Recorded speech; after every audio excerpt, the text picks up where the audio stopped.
Hello there, Mad Mike here, and welcome back to the channel. And today we're going to do kind of a rundown of something, but also examine a very recent piece of news, and that is that today Harvey Weinstein was sentenced to 23 years in prison on two separate counts. One is of third-degree rape, and the other is of, I believe, sexual assault or I don't remember the exact verbiage of it, but that was the one that actually carried the heftier sentence of 20 years, and he got an additional 3 for the other crime that he committed. However, he still has to be tried in California because that was just the New York trial. So California courts also still need to try him. So he could possibly get a lot more tacked onto that as well, which is very deserving for the type of scum that Harvey Weinstein is. But in saying that, I wanted to examine something a little bit today because this is kind of Harvey Weinstein when the accusations began to come out and the criminal investigation started on his various I don't know what would you really want to call it other than his various inappropriate sexual behaviors with various actresses and there's that started a series of events which has led down a complete road of train wrecks and insanity. Um, and here's the thing: is it started the hashtag Me Too movement. Now, before I dive into the beginning, middle, and end of this whole thing, it's that um, I agree with the idea of Me Too. I don't think women should have to be subjected to the things that Harvey Weinstein and others were subjecting people to just to get a job in Hollywood. I think that's ridiculous, and I think that's disgusting to be something that continues to go on, especially in this day and age. But in saying that, um,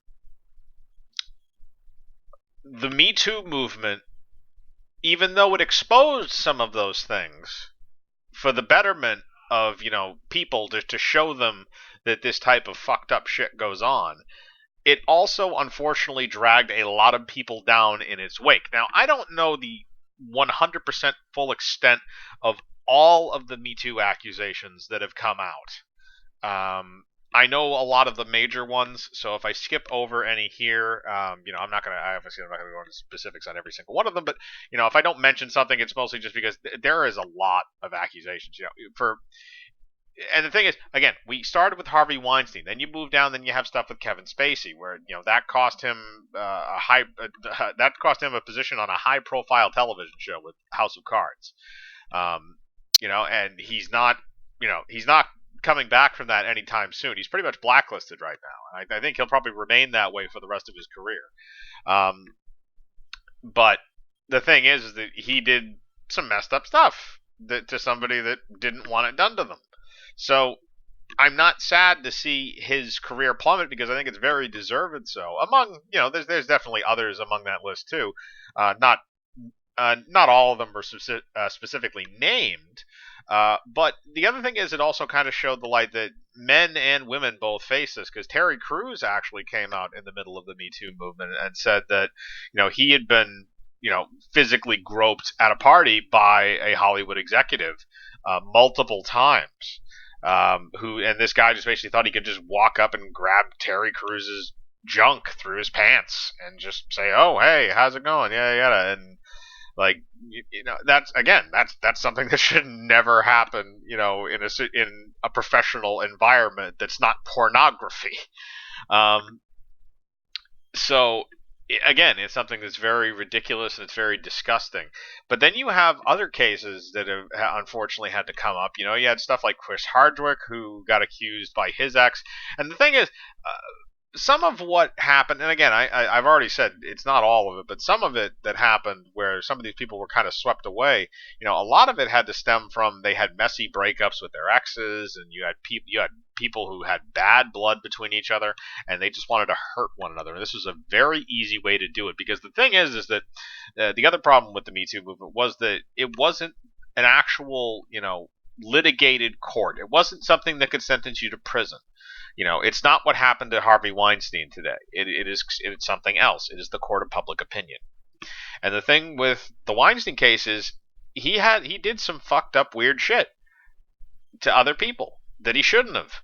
And he has ultimately paid the price that he deserves for that, but he paid it in a courtroom, which is where these people should be. They shouldn't be it, ruining somebody in the court of public opinion is different than ruining somebody in regular court, because you don't necessarily go to jail, but you get your life destroyed, and there doesn't need to be any kind of evidence. There's no due process.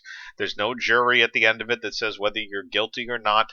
It's just somebody puts out a tweet on Twitter, and then it spreads around, and then suddenly you are the target of something that you didn't do from somebody that you had bad blood with. And that was unfortunately some of them, like the Chris Hardwick situation.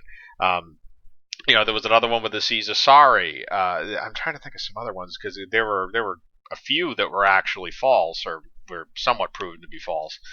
Those are two of them.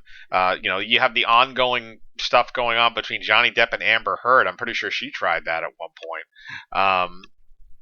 Then there was another one with oh God, who was it? Why am I drawing a blank? You had Louis C.K. too, which was that was a weird one. There's some of them that are kind of gray areas. Like the Johnny Depp one is kind of a gray area a little bit, because you feel like there was kind of abuse going back and forth in that relationship.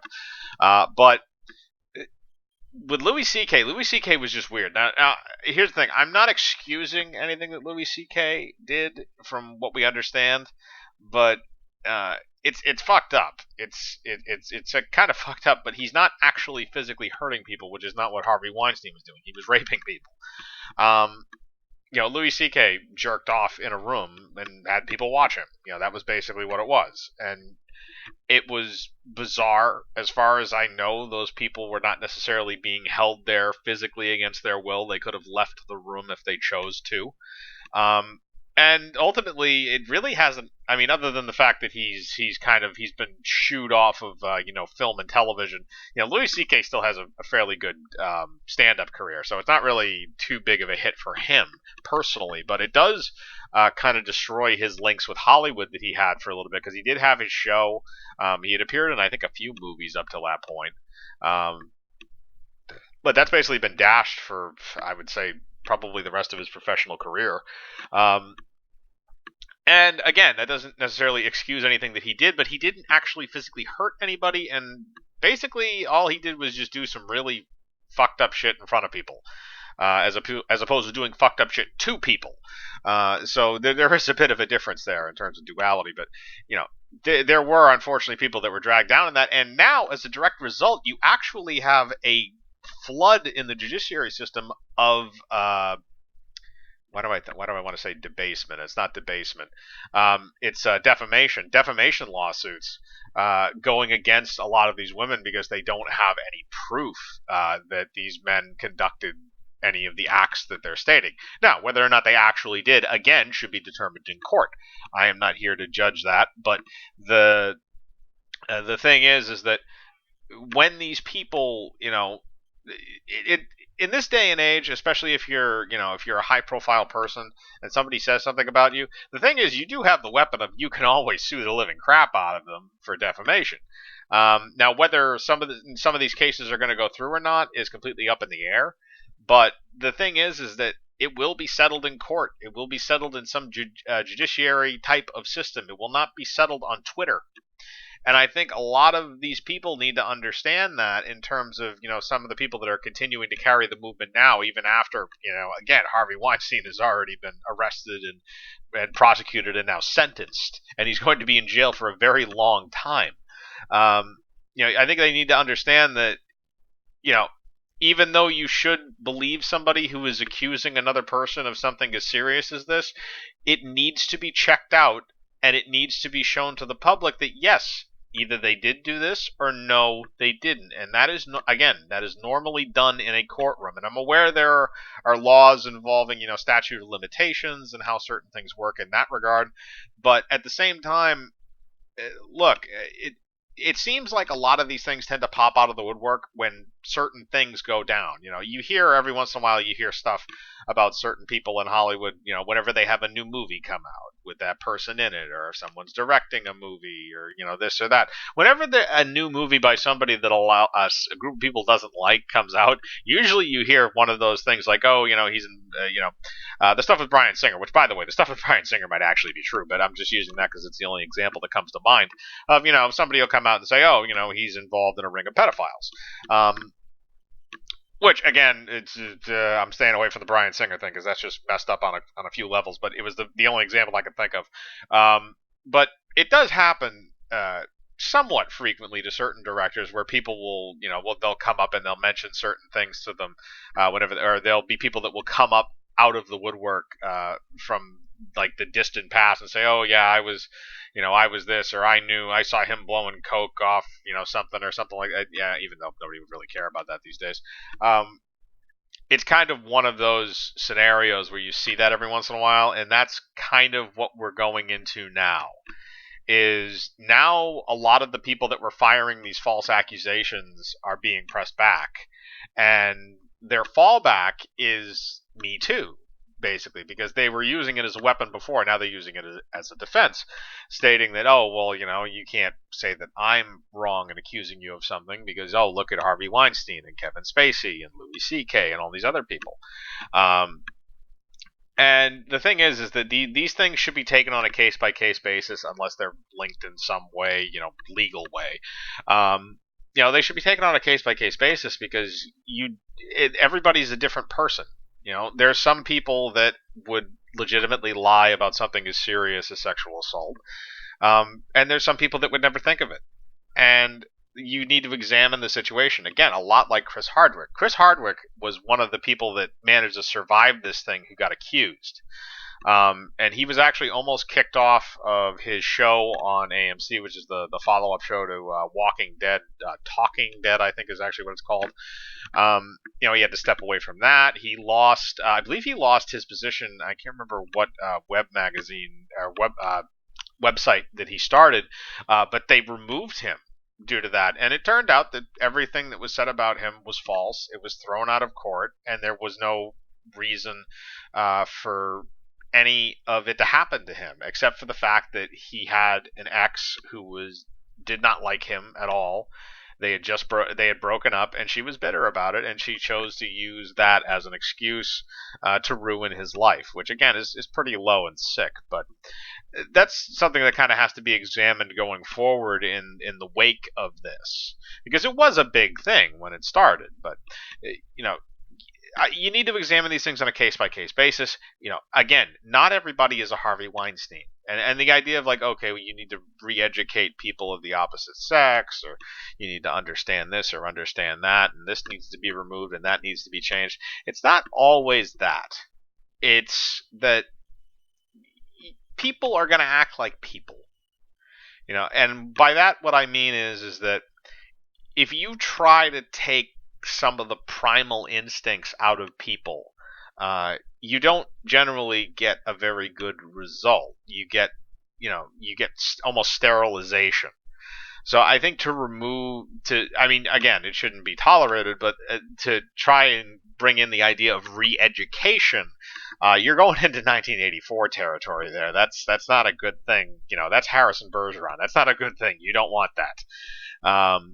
So when they use that term, it does sound a bit dystopian. But the going back to it, it does kind of, moving forward, it just needs to be examined a little closer, I feel, because now that the kind of wave has died down, and the evil sorcerer is in jail now, or the evil emperor is in jail. Basically, the figurehead of this whole thing has been sentenced, and it's over, and he's pretty much done. Again, he does have to get tried in Los Angeles, but he's basically done. He has 23 years in prison already, and in the New York prison system.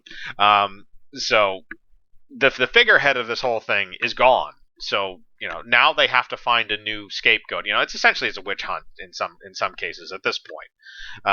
But they have to find something else to aim at, and I feel like this is one of those things that's going to outlive its welcome. I think that this should have been taken on a case-by-case basis. Whenever you organize things like this, it doesn't tend to work out very well because a lot of, like I said, innocent people get caught in this. People trying to manipulate other people get caught in this, and I'm not disagreeing with what the movement wants or what it's supposedly wants. Built on or started from is the idea that women shouldn't have to go through women or men actually shouldn't have to go through these horrible things if they're willing to work if they want to work in Hollywood. The casting couch shouldn't be a thing outside of pornography.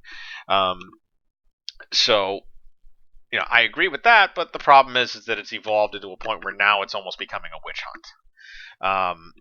But I want to know what you think. Now that Harvey Weinstein has been sentenced, do you think that that's kind of the official time to kind of put the Me Too movement to rest, or to change some things up, or to kind of think about what's happening now that we've kind of put that one threat down and it's off and it's not coming back, or just your general thoughts about it, anything like that. Again, put your thoughts in the comments below.